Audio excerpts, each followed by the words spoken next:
స్తోత్రం. హల్లెలూయా.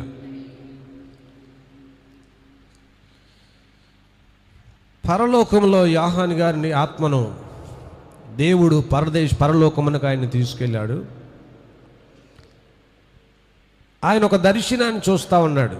ఆ దర్శనంలో ఆయనకి ఏం కనిపిస్తూ ఉందంటే 24 సింహాసనాలు ఆయన చూశాడు. 24 సింహాసనాలు ఆయన చూశాడు. మీరు 10వ వచనంలో ఆ 24 పెద్దలు సింహాసనమందు ఆసీనుడై ఉన్నవాని ఎదుట సాగిలపడి అనే మాట చూస్తాను. 4వ వచనానికి రండి, అక్కడ రాయబడతా ఉంది. 4వ వచనం, సింహాసనము చుట్టూ 24 సింహాసనములుండెను. ఈ సింహాసనముల యందు 24 పెద్దలు తెల్లని వస్త్రములు ధరించుకుని తమ తలల మీద సువర్ణ కిరీటములు పెట్టుకున్న వారై కూర్చుండిరి. మీరు చదివినటువంటి అధ్యాయం అంతా కూడా 4వ అధ్యాయంలో రాకడ దినములలో సంఘము ఎత్తబడిన తర్వాత మనమందరం ఒక సింహాసనము దగ్గరికి చేరుకోవలసిన రోజు ఒకటి వస్తుంది. ఆ రోజున జరగబోతున్నటువంటి సన్నివేశము కూడా ఇక్కడ మనకు కనిపిస్తూ ఉంది. అయితే ఈ అధ్యాయంలో 4వ వచనములో ఉంది, సింహాసనము ఎదుట 24 సింహాసనములు ఉండెను. ఆ సింహాసనముల యందు 24 పెద్దలు తెల్లని వస్త్రములు ధరించుకుని తన తలల మీద సువర్ణ కిరీటములు పెట్టుకుని. ఇప్పుడు విషయం ఏమిటంటే పరలోకములో ఒక సింహాసనం ఉన్నది. ఆ సింహాసనము ఎదుట ఇక్కడ ఒక సింహాసనం ఉంది. ఈ సింహాసనానికి చుట్టూ 24 సింహాసనాలు ఉన్నాయి. అసలు సింహాసనం మీద, ధవల సింహాసనం మీద ప్రభు అయినటువంటి యేసు ప్రభుల వారు ఆయన ఆసీనుడిగా ఉన్నాడు. 24 సింహాసనాలు ఇటు ప్రక్కల ఇరు ప్రక్కల ఉన్నాయి. ఆ సింహాసనాల మీద 24 పెద్దలు వాటి మీద కూర్చున్నారు. ఆ సింహాసనం మీద కూర్చున్న వారి తల మీద బంగారు కిరీటములు ఉన్నాయి, సువర్ణ కిరీటములు ఉన్నాయి. అయితే జరిగిన విషయం ఏమిటంటే సభ జరుగుతూ ఉంది. సభ జరుగుతూ ఉంటుండగానే 10వ వచనానికి వచ్చేసరికి రాయబడ్డ విషయం ఏమిటంటే ఆ 24 పెద్దలు సింహాసనమందు ఆసీనుడై ఉన్నవాని ఎదుట సాగిలపడి అనే పదాన్ని చూస్తాం. 24 మంది పెద్దలే వాళ్ళు. వాళ్ళ తలల మీద ఏమున్నాయి?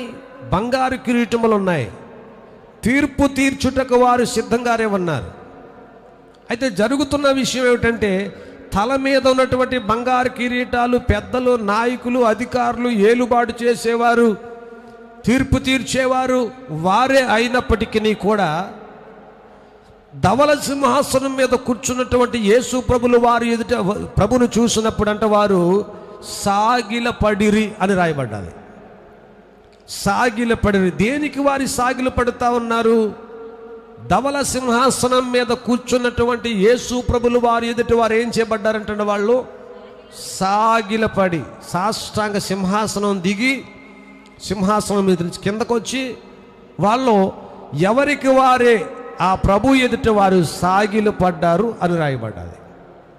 నీవున్న స్థానం ఏదైనా, నీకున్న స్థితి ఏదైనా, ప్రతి మోకాలు యేసునామమున వంగాలి, ప్రతి నాలుక యేసే దేవుడని ఒప్పుకోవాలి. ఆ రోజు అతి సమీపములో ఉంది. ఎంత పెద్దవారైనా, గనులైనా, గొప్పవారైనా, అధికులైనా దేవుని దగ్గర అందరూ తక్కువే. సర్వలోకము కూడా ఆయన మహిమతో నిండి ఉన్నది అని వాక్యములో రాయబడతా ఉంది. అయితే జరిగిన విషయం ఏమిటంటే 2 కార్యాలు జరిగాయి. ఒకటి, సింహాసనం మీద కూర్చున్న క్రీస్తు ప్రభులు వారి ఎదుట సాగిలపడ్డారు. రెండవది వారు చేసింది ఏంటంటే ఆ ప్రభువును చూడగానేనంటే వాళ్ళు తమ కిరీటములను తీసేశారు. ఆ మాట మరొకసారి మీరు చదవండి. యుగయుగములు జీవించుచున్న వానికి నమస్కారం చేయుచు, ప్రభువా మా దేవా నీవు సమస్తమును సృష్టించితివి, నీ చిత్తమును బట్టి అవి ఉండెను, దానిని బట్టి సృష్టించబడిను గనక నీవే మహిమ ఘనత ప్రభావమును పొందనర్హుడవు అని చెప్పుచు తమ కిరీటములు సింహాసనము ఎదుట వేసిరి. ఈరోజు దేవుని వాక్యం మనతో మాట్లాడుతున్నది ఏమిటంటే, ఆయన సమస్త మహిమకును ఘనతకును ప్రభావమునకును ఆయన మాత్రమే అర్హుడు. ఇంకొకసారి మీరు జ్ఞాపకం చేసుకోవాలి, మహిమకును ఘనతకును ప్రభావములకును ఆయన ఒక్కడే అర్హుడు. కారణం ఏమిటంటే, ఆయన చిత్తమును బట్టి ఈ సర్వలోకమును సృజించాడు. సర్వ సృష్టిని చేసిన వాడు ఎవరటి? గత ఆదివారం మీకు జ్ఞాపకం చేసిన సృష్టికర్త యేసు ప్రభుల వారే. సృష్టికర్త దేవుడే, యేసయ్యే. ఈ సర్వాధికారైన దేవుడు సమస్త సృష్టిని చేసిన వాడు ఆయనే. భూమిని, ఆకాశమును, అంతేకాదు ఈ భూమి మీద ఉన్నటువంటి చెట్లను, చేమలను, నేలను పాకే పురుగులతో సైతము సర్వ మానవాళిని ఆదికాండ 1వ అధ్యాయంలో చూస్తే ఆయనే చేశాడని రాయబడతా ఉంది. మనుషులనే కాదు, సర్వ ప్రపంచములో ఉన్నటువంటి ఈ భూ ప్రపంచమును చేసినటువంటి సృష్టికర్త దేవుడే. కాబట్టి ఒక రోజున మనమందరము సింహాసనము ఎదుట నిలబడవలసి ఉన్నది. ధవల సింహాసనం మీద కూర్చున్నటువంటి ప్రభుల వారి ఎదుట ఎవరైనా సాష్టాంగపడాలి, ఎవరైనా సాగిలపడాలి, ఎవరైనా నమస్కారం చేయాలి. 2 కార్యాలు జరిగాయి. ఏంట కార్యాలంటే కనుక, ఒకటి సాగిలి పడుట, రెండవది తమ కిరీటములు తీసి సింహాసనము ఎదుట వేయుట. ఈ 2 మీరు ప్రాముఖ్యంగా తీసుకోవాలి. ఒకటి సాగిలి పడుట, రెండవది తమ కిరీటములు. కిరీటము దేన్ని చూపెడుతుంది? రాజరికాన్ని. కిరీటము గొప్పతనాలని, కిరీటము ఆస్తిని. బంగారం అనేది దేన్ని చూపెడతా? స్థితిని, స్థాయిని, హోదాని చూపెడతాయి అవి. ఇప్పుడు హోదా ఏమైనా, స్థితి ఏమైనా, సామర్థ్యం ఏమైనా, నీ పరిస్థితి ఏదైనా, నీ దేవుని వాక్యం సెలవిస్తున్నాడు, కులమైన మతమైన అక్కడికి ఉన్నది ఏదైనా గొప్పదని చెప్పుకుంటా ఉన్నాడో ఆ గొప్పవాడిని తీసుకొచ్చి సింహాసనము ముందు, ధవల సింహాసనం తీసి పక్కన పెట్టాలా. మరొకసారి జ్ఞాపకం చేసుకోవాలి, ఎవరినైనా వాక్యాన్ని పిలిస్తే ఆడ జబ్బలు ఎగరేసుకున్నాడు, ఏం చెప్తాడో తెలుసా? మరి మేము పలానా బ్రాహ్మణ కుటుంబం నుంచి వచ్చిన వారిని, ఎందులోంచి వస్తే మాకెందుకు? నువ్వు మనిషివా కాదా? నువ్వు మనిషివేనా? నువ్వు తినేది అన్నమేనా, గడ్డ? ఆడు చెప్తా ఉంటాడు, అబ్బో ఈ పాస్టర్ గారంట బ్రాహ్మణ కుటుంబం నుంచి వచ్చా. ఏంటంట విశేషం? నీ బియ్యం వేరా, నీ పప్పు వేరా, నీ కాయగూరల మీద ఏమైనా బ్రాహ్మణ పేరుందా? సర్వ సృష్టిని చేసిన వాడు దేవుడే. నీవెంత గొప్పోడువైనా నీ కిరీటం కింద ఉండాలి. జ్ఞాపకం చేసుకోవాలి.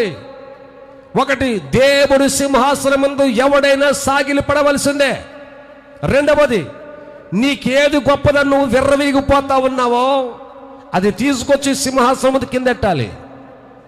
అది కింద పెట్టకపోతే దేవుని సన్నిధికి నువ్వు చేరుకోవు. నీవు ధవల సింహాసనం మీద కూర్చున్న క్రీస్తు ప్రభులు వారి ఎదుట 24 సింహాసనాలు ఉన్నాయి. ఎవరి సింహాసనముల మీద వారు కూర్చున్నారు వాళ్ళు. కానీ ఎప్పుడైతే ప్రభులు వారు ఆసీనుడిగా ఆ సింహాసనం ముందుకు వచ్చాడో, ఆయన వచ్చేది వస్తుండగానే జరిగిన కార్యం, నిద్రకో. కాబట్టి ఆ సింహాసనం ముందుకు వచ్చేసరికి ఏం జరుగుతా ఉందో తెలుసా? 24 పెద్దలు కూడా సాగిలి పడ్డం ప్రారంభించారు. ఎదరకు వచ్చి ఎవరికి వాడే ప్రభువుడు చూడగానే సింహాసనం దిగిపోయారు. వారి కూడా కిరీటములు పడిపోతున్నాయో, ఉన్నవో లేదో చూసుకోలేదు. వెంటనే వారు సాగిలి పడ్డారు వారు ప్రభు దగ్గర. ఆ తదుపరి ఏం చేస్తారు తెలుసా? సాగిలి పడి పైకి లేచిన తర్వాతట కిరీటం తీసేశారు, నెత్తి మీద ఉన్నది. ఆ కిరీటం పట్టుకొచ్చేసి ఆ సింహాసనం ముందు పెట్టేశారు. ఆయన తప్ప ఎవరు ఆ కిరీటానికి అర్హులు కాదు.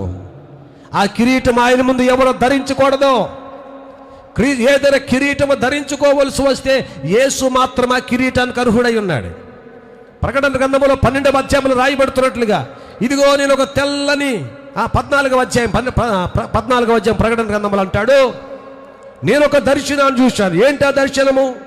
తెల్లని గుర్రము మీద ఆసీనుడై ఉన్న మనిషి కుమారుని పోలుడు ఒకడిని నేను చూశాను. అతని తల మీద సువర్ణ కిరీటం ఉంది అంటాడు. ఆయన తల మీద ఏముంది? ఆయన శిరస్సు మీద సువర్ణ కిరీటమును, చేతిలో వాడిగల కొడవలి ఉండెను. చాలు, ప్రభులు వారి లోకమునకు రాబోతా ఉన్నాడు.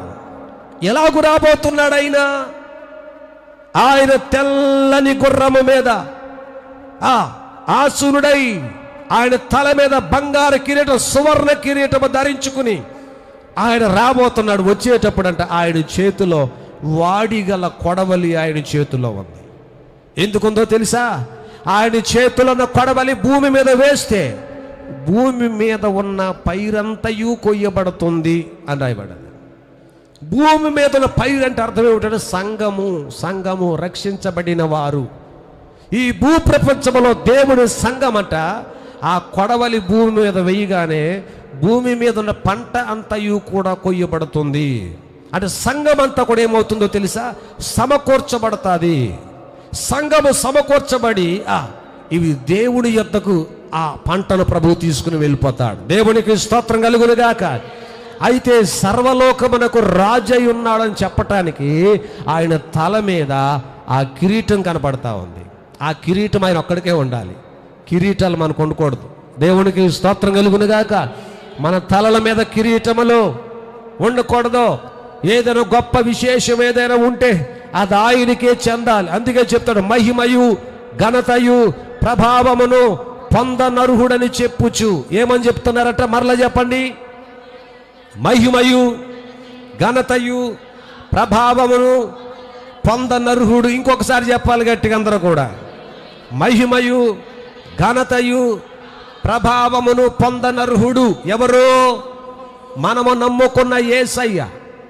ఏదైనా ఒకవేళ మహిమకు అర్హుడైతే, మహిమ గల కార్యము జరిగితే అది మన వల్ల కాదు, అది దేవుని కృప వల్ల జరిగింది. ఇందాక మీరు కీర్తనలో మీరు చదువుతా ఉన్నారు. మనం ఏమై ఉన్నామో, మన పరిస్థితి ఏమైందో వాటన్నిటికీ సమస్త మహిమకు దేవుడే కారకుడై ఉన్నాడు. దేవునికి స్తోత్రం కలుగును గాక. హల్లెలూయా. కాబట్టి మహిమ దేవునికే, రెండవది ఘనత దేవునికే, మూడవది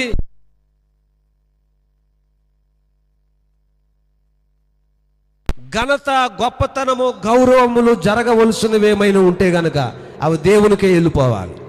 దేవుని మహిమ మనం తీసుకోకూడదు. ఇంకోసారి చెప్పాలి, దేవుని మహిమను మనము, నేను అందుకని సార్లు చెప్తున్నాను మీతో ఆ మాట. మహిమయు ఘనతయు ప్రభావము దేవునికే, మనకు కాదు, మనం తీసుకోకూడదు.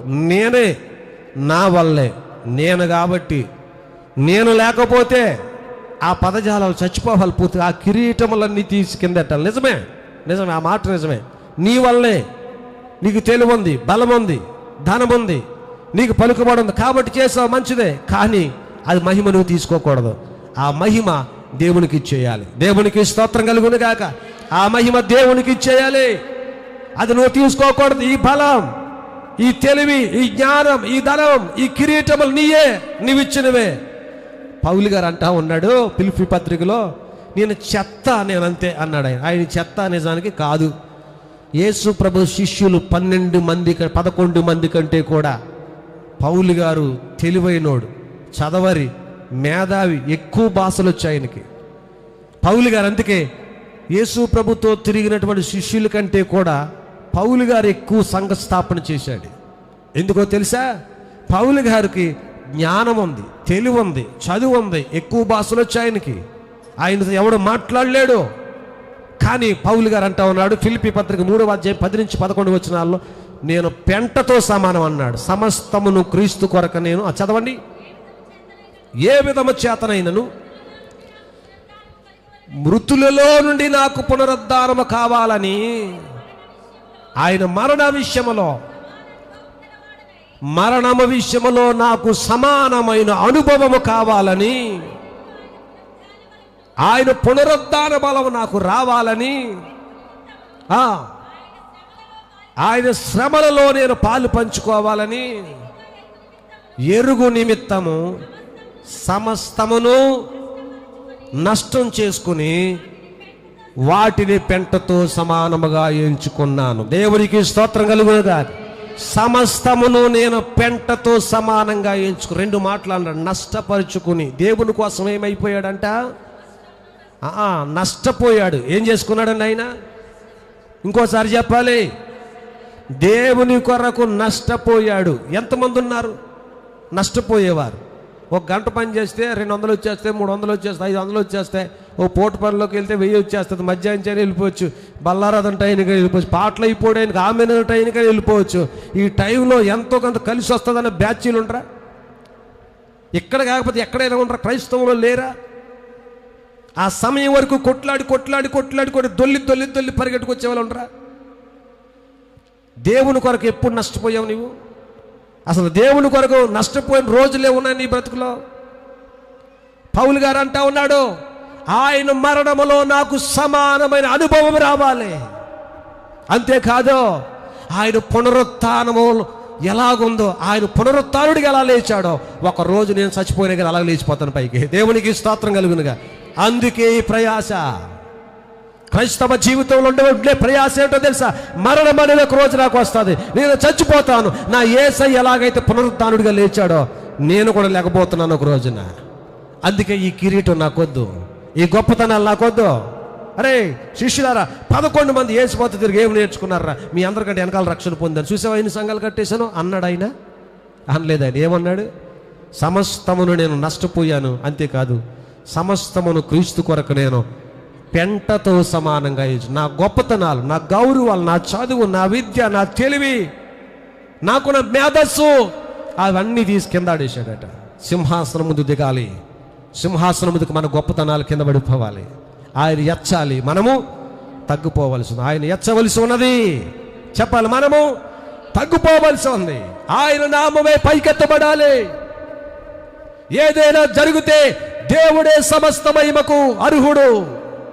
ఆయన మహిమకు ఘనతకు ఆయన ఒక్కడే అర్హుడు. ఆ మహిమ మనం తీసుకోకూడదు, ఆ మహిమను మనం దొంగిలించకూడదు. అందుకనే రోమా పత్రికలో పౌలు గారు చెప్తా ఉన్నాడు.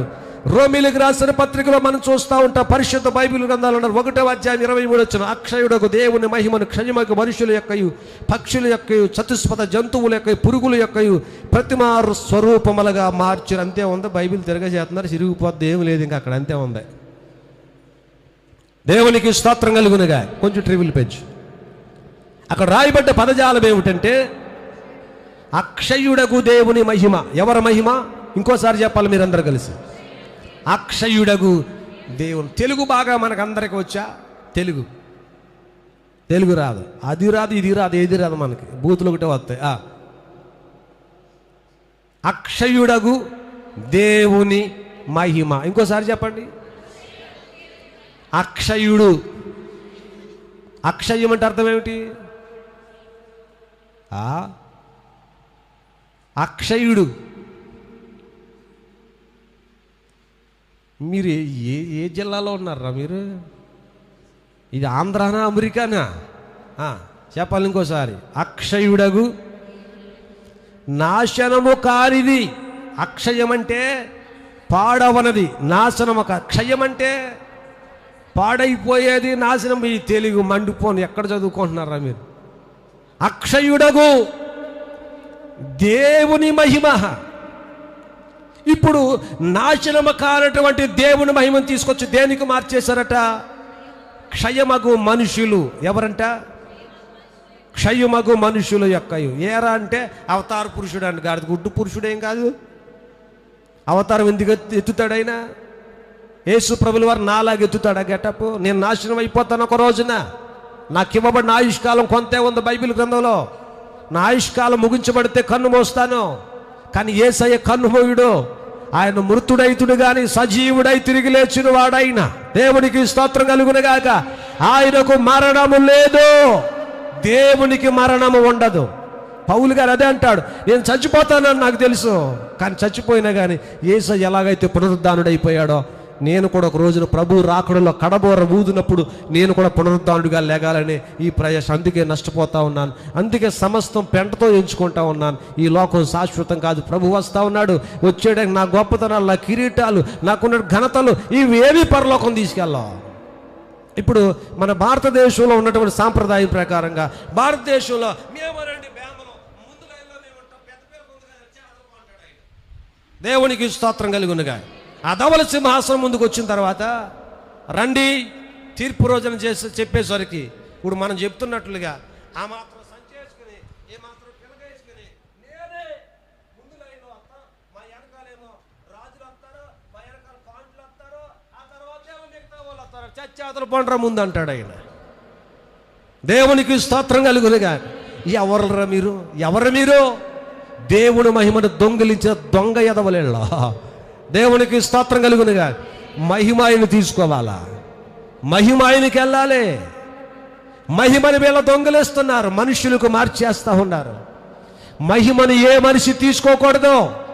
దేవుడికి సమస్త మహిమకును ఘనతకును ప్రభావమునకును ఆయనే అర్హుడు. ఇంకొకసారి చెప్పాలి మీరు అందరూ కూడా, మహిమకును ఘనతకును ప్రభావమునకును ఆయనే అర్హుడు. దేవునికి స్తోత్రం కలుగునుగా. ఆయన ఒక్కడే అర్హుడు.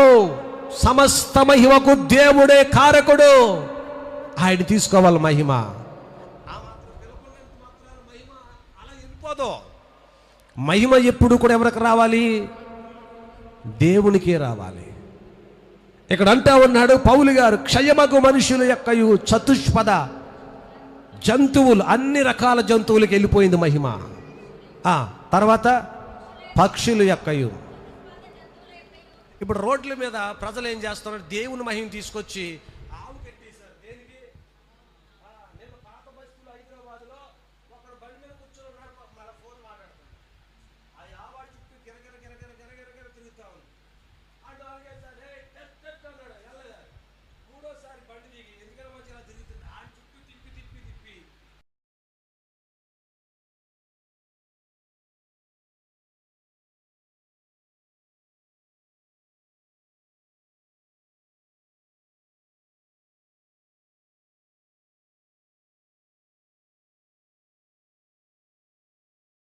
దేవునికి స్తోత్రం కలుగునుగా.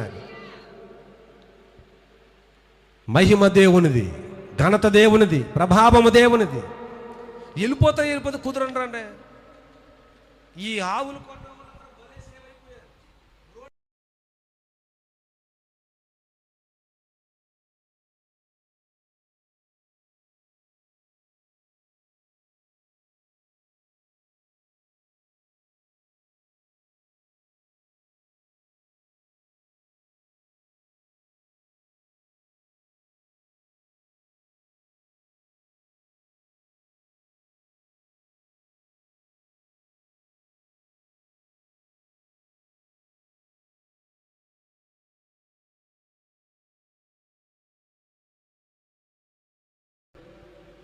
కనీసం జ్ఞానం ఉండాలి కదా.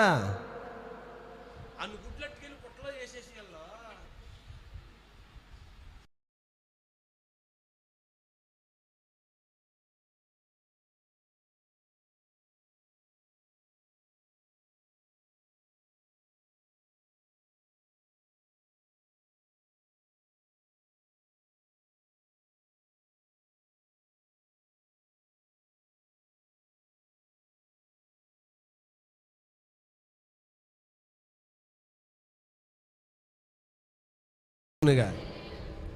మహిమ ఎక్కడికి వెళ్ళిపోతా ఉంది? చతుష్పద జంతువులకి వెళ్ళిపోతా ఉందా? మనుషులకు మహిమ వెళ్ళిపోతా ఉందా? అక్షయుడగు దేవుని మహిమ, నాశనము కాని దేవుని మహిమ ఎవరికి వెళ్ళిపోతుందా మహిమ? ఈరోజు నేను కాబట్టే అని నన్ను నేను హెచ్చించుకుంటా ఉన్నాను. దేవుని మహిమ నేను తీసుకుంటున్నాను. అది దేవుని దగ్గర ఎంత నేరం లేదు. ప్రభువా, ఈ తలాంతు నీవిచ్చింది, ఈ వరము నీవిచ్చింది, ఈ కృప నీవిచ్చింది. ప్రభువా, నేను ఇలా ఉండడం కారణం, ఇలా చేయడం గల కారణం, అందరికంటే బాగా పాడగలను, అందరికంటే బాగా పరిచర్య చేయగలను, అందరికంటే యాక్టివ్గా ఉండగలను, అన్నీ చక్కబెట్టగలను. ఈ కృప ఎవరికి లేదు, నాకే ఇచ్చావు, నీకు వందనాలు తండ్రి అని చెప్పాలి. ఈ కృప ఎవరిచ్చారు చెప్పాలా? దేవుడు. అలా కాదు, మనం ఏం చెప్తాం మనుషులుగా? నేను కాబట్టి నేనే లేకపోతే అంత మూసేయాల్సిందే. ఎర్రి మాటలు, పిచ్చి మాటలు, అమాయకపు మాటలు. మహిమ లాగేసుకుంటున్నావు. లేదు ప్రభు, అందరికంటే తెలివిచ్చావు, నీకు స్తోత్రాలు. జ్ఞానం ఇచ్చావు, స్తోత్రాలు. బలం ఇచ్చావు, స్తోత్రాలు. యాక్టివ్గా ఉండడానికి కృప ఇచ్చావు, నీకు స్తోత్రాలు. నా తోటి వారి కంటే నేను ఒక స్థాయిలో ఉండే కృప ఇచ్చావు. నా తోటి వారు ఇంకా అలాగే ఉండిపోయారు, కానీ ఇలా ఎదగటానికి గల కారణం నీ కృప, నీ దయ, ఈ మహిమ నీవిచ్చింది. ఇది నువ్వు తీసుకో మహిమ. నేను ఎప్పుడు ఈ కిరీటం నీ బలిపీఠం ముందే పెడతాను. ఈ గొప్పతనాలు ఇగో ఇక్కడ పెడుతున్నాను ప్రభు అని ఆ సింహాసనం మీద కూర్చున్న పెద్దలందరూ కూడా అంట దిగొచ్చాడు, కిందకి దిగి సాగిలు పడి కిరీటములు తీసి వారు బలిపీఠం ఎదుట ఉంచురి. దేవునికి స్తోత్రం కలుగునుగా. మన కిరీటములు ఎక్కడ ఉండాలి? అందరూ చెప్పాలి. బలిపీఠం ముందు. దేవుని సన్నిధిలో ఎవరో గొప్పవారి కాదో, అందరము సమానమే. దేవుని దృష్టిలో ఏ ఒక్కరు ఘనులు కారో. మానవ రీత్యా ఎలాగ ఉంటుందంటే, ఇద్దరు పిల్లలు ఇంట్లో ఉన్నారనుకోండి, ఆ ఇద్దరు పిల్లలు చూడండి, బడిలోకి వెళ్ళిపోతే ప్రశాంతంగా ఉంటుంది కొంప. ఇంటికి వచ్చారనుకోండి, నా సేకరణ తీసుకున్నావు, నాకు చిన్న మొక్కెట్టావు, నా చిన్న బిస్కెట్ అంతా తినేసావు అంటారు వీళ్ళ. ఈ లోపల అమ్మ నాన్న చెరిశాకం తీసుకోండి అంట, పెద్ద మొక్కేమో అక్కకి వెళ్ళింది, చిన్న మొక్కకేమో నాకు వచ్చినా అంటారు వీళ్ళ. ఈ లోపల మండిపోతావు గిల్లు కజ్జాలి కుదురుండరు. ఏమో ఈ 4 గిల్లుతారు, వాళ్ళు 4 గిల్లుతారు, ఇద్దరు కలబడిపోతారు, ఇద్దరికి దెబ్బలాడిపోతాయి, టపీలు అమ్మ నాన్న ఇద్దరు కలిసి కొట్టేస్తారు వీళ్ళు. సంఘంలో కూడా అంతే, కొన్నిసార్లు అలాగే ఉంటుంది. అయ్యగారికి ఎక్కువ ఆడంటేనే ఇష్టం, ఈడంటే అసలు ఇష్టం లేదు, బాగా ఆడంటే మరి చాలా ఇష్టం. ఒక్కొక్కసారి మన బుద్ధి ఎలా ఉంటుందంటే చిన్నపిల్లలాగే ఉంటుంది. ఒకసారి నవ్వుకుంటాను మనసులో, ఎంత తెంగరోడు రాను అని. దేవునికి స్తోత్రం కలిగిన. అమ్మ దగ్గరికి నాన్న దగ్గరికి వెళ్ళి ఒకసారి మా జాయిస్ ఇచ్చి అంటుంది, డాడీ నేను ఒక విషయం అడిగినట్టు చెప్పాడు, అక్కంటే ఇష్టమా నేనంటే ఇష్టమా అంటుంది. అప్పుడు నేను అంటాను తప్పు, ఎప్పుడు అలా అడగంటాను నేను, ఇద్దరు ఇష్టమే, అలా అడగకూడదు, ఆ ప్రశ్నే తప్పు అంటాను నేను. ఆ ప్రశ్నే తప్పు, దాని ఆన్సర్ చెప్పడానికి కూడా అది ఏమి ఉండదు. అలా ఎప్పుడు అడగ అని అంటాను. మరి మమ్మీ అంటే ఇష్టమా నేనంటే ఇష్టమా అని అంటాను. మరి ఏం చెప్తాం సార్? దేవునికి స్తోత్రం కలుగునుగా. ఇవి నీకు ఇంకా తెల్ల కంగారు పడుకు. నేను ఒక ఆయన బావ దగ్గరికి వెళ్ళి అంటాడు, ఒరే అయ్యం మాటలు రాని అడిగాను నేను. వాళ్ళు బావ అంటున్నాడు, ఎక్కడని చూసుకున్నాడు ఏమని, ఎక్కడని చూసుకున్నావు ఎట్రా అన్నాడు. దేవునికి స్తోత్రం కలుగునుగా. అలాగుంది జనాల పరిస్థితి. 2 చేతులు పగది దేవునికి స్తోత్రం చెప్దామా? హల్లెలూయా హల్లెలూయా. వాక్యం సెలవిస్తోంది, మహిమ ఘనత ప్రభావాలు ఇవన్నీ ఎక్కడికి వెళ్ళిపోవాలి? దేవునికి వెళ్ళాలి. ఒక రోజున మోషే అహరోనులు దేవుని మహిమ చూశారంట. ఎంత గొప్ప విషయం అది! ఎంతమంది చూశారు దేవుని మహిమ? ఇన్ని సంవత్సరాల నుంచి దేవుని సన్నిధికి వస్తూ ఉన్నారు. రక్షణ పొంది ఎన్నాళ్ళైంది అబ్బాయి ఇక్కడ కూర్చున్న వాళ్ళు మీరు అందరూ కూడా? బాప్తిసం తీసుకుని ఎన్ని సంవత్సరాలు అవుతా ఉంది? 5 years. నువ్వు 5. నీకు ఇంకా ఏమీ లేదు. నువ్వు నీ ఉంగరం చూడనా, నీ ఏళ్ళు చూడనా, ఇలాగ ఎడుతున్నావు నువ్వు ఏదో చెప్పు. 8. పక్కోడు కాదు, నాకు తెలియదు లెక్క. 8. నీకు ఇంకా ఏమీ లేదు. నువ్వు 10. ఆ పక్క అయినా 20. దేవునికి స్తోత్రం. ఎన్నిసార్లు దేవుని మహిమ చూసాం మనం రక్షణ పొందిన తర్వాత? మహిమని ఎన్నిసార్లు మనం చూడగలిగాం? దేవుని మహిమ ఎన్నిసార్లు చూసాం, ఎన్నిసార్లు మహిమను మనం గుర్తించాం? తెలుసు నాకు ఆ విషయం, నాకు తెలుసు. దేవునికి స్తోత్రం కలుగునుగా. 2 చేతులపై కదా దేవునికి స్తోత్రం చెబుతా. హల్లెలూయా. దేవుని మహిమను ఎన్నిసార్లు మనం చూసాం? రక్షణ పొందిన తర్వాత మహిమ ఎన్నిసార్లు మనం చూడగలిగాం? ప్రతిసారి మనం సేనాయి దగ్గరికి వస్తూ ఉన్నాం, దేవుని సన్నిధికి వస్తూ ఉన్నాం, మహిమ గల ప్రాంతానికి వస్తూ ఉన్నాం. రక్షణ పొందిన తర్వాత మహిమను ఎన్నిసార్లు మనం చూడగలిగాం? అసలు మహిమను చూసినటువంటి సందర్భాలు ఏమైనా ఉన్నాయంటే రోజు ఉన్నాయి, కానీ దాన్ని గుర్తుపట్టకపోవటం అమాయకత్వం అంతే. ఆయన మహిమ భూమి మీద నిండిపోయింది అని బైబిల్లో ఉంది. ఎలాగో సాధ్యమవుతా ఉంది? సర్వ సృష్టిలో ఉన్న ఇవన్నీ దేవుని మహిమతోనే ఉన్నాయి, ఆయన చేతే తయారు చేయబడ్డాయి. కీర్తనాకారుడు అంటాడు, పశుప్రాయులు వాటిని గ్రహింపరు, అవివేకులు వాటిని వివేచించరంటాడు. ఈ పశుప్రాయులు ఎవరైతే ఉంటారో, అవివేకంగా ఉన్నవారు ఎవరైతే మహిమను చూడరు. అన్ని మహిమే. ఇల్లు ఇచ్చాడు దేవుడు, మహిమ. అది మహిమ, దేవుని మహిమ కాదా? బ్రతకడానికి బ్రతుకు తెరువు ఇచ్చాడు, మహిమ కాదా? అందరికంటే మనం సౌకర్యముగా ఉన్న మహిమ కాదా? ఇవన్నీ గుర్తెట్టుకున్నామా ఏ రోజైనా? ఒక రోజున ప్రజలు అన్నారంట మోషే దగ్గరికి వచ్చి, మోషే ఖాళీ స్థలానికి తీసుకొచ్చావు అన్నారంట. సంఖ్యాకాండం 20:6 ఖాళీ స్థలానికి తీసుకొచ్చావని. ఎవరి ముందు పడిపోతారు? ముందంటే అయ్యగారి మీద పడిపోతారు. ఏ చిన్నది వచ్చినా సరే పాస్టర్ గారి మీదే. అదే ఇక్కడ ఏం జరిగిందంటే మోషే మీద అహరోను మీద పడిపోయారంటే వీళ్ళిద్దరూ వచ్చి. చదవండి. సమాజం ఎదుట నుండి ప్రత్యక్ష గుడారం యొద్దకు వెళ్ళి సాగిలపడగా యెహోవా మహిమ వారికి కనపడెను. ఇంకొకసారి మీరు చూస్తారు, ఆ పై వచనములో ఏమి రాయబడతా ఉందంటే, మమ్మలను కాని చోటకి తీసుకొచ్చావన్నారు వాళ్ళు. ఏ స్థలానికి? ఈ అరణ్యములోనికి యెహోవా సమాజాన్ని ఎలా తెచ్చారు మీరు? అది ఏ చోట అంటది? పెన్ను ఉంటే అంటర్లించండి అక్కడ. అది ఉండుంటే ఎప్పుడో బతుకులు బాగుపడిన అంటారా? పెన్ను ఉంటుంటే. కాని చోటికి. ఏ చోటికి? ఎవరిని అడుగుతా ఉన్నారు ఈ ప్రశ్న వాళ్ళు? మోషే గారిని, అహరోను గారిని అడుగుతా ఉన్నారు. మోషే, అహరోను, కాని చోటుకి తెచ్చా మమ్మల్ని. ఇంతకేమీ లేదు, తాగడానికి నీళ్ళు ఏమని వచ్చేసింది ఉడికేళ్ళకి. ఏమి లేవని. అయ్యి బాబోయ్, కడుపు ఎప్పుడు నిండకపోయినా, నోటికి ఏ టేస్ట్ తగలకపోయినా ఎంత కోపం వచ్చేద్దాం మనిషికి. వెంటనే ఇక వెనక ముందు చూడలేదు. అయ్యో, ఆయన అభిషేకించబడినటువంటి యాజకుడు అహరోను గారు, మోషే గారు, ఇలాంటి వాళ్ళు ముందు వాళ్ళు మాట్లాడకూడదని లేదు వాళ్ళకి. డైరెక్ట్గా మోషే గారి దగ్గరకు వచ్చేసారంట. వినాలి, నా మాట బాగా వినాలి ఒకసారి అందరూ. మోషే దగ్గరకు వచ్చారు ఇశ్రాయేలు ప్రజలు. మోషే, అహరోను గారు అన్నారు. యారో బాబు ఏం తక్కువ వచ్చిందన్న. వాళ్ళు అంటారు, ఏ కాని చోటుకు తెచ్చారు మమ్మల్ని ఇక్కడే. ఎంత పెద్ద మాట అంటే ఆ మాట. దేవుడేమో పాలు తేనెలు ప్రవహించు దేశాన్ని తీసుకెళ్తాడు అంటుంటే, ఏదో మధ్యలో కొంచెం కొరత వచ్చిందని ఉడికిపోయి కాని చోటుకు తెచ్చా మమ్మల్ని అన్నారు వాళ్ళు. మోషే అహరోనులు ఏం చేయలేక వాళ్ళు దేవుని సన్నిధికి ప్రత్యక్ష గుడారానికి వెళ్ళి సాగిలపడి ఏం చేశారంటే వాళ్ళు అందరూ చెప్పాలి, ఏం చేశారు? మహిమ ఎవరు చూస్తారంటే, వినయము, విధేయత, భక్తి ఉన్నవాడు దేవుని మహిమ చూస్తాడు.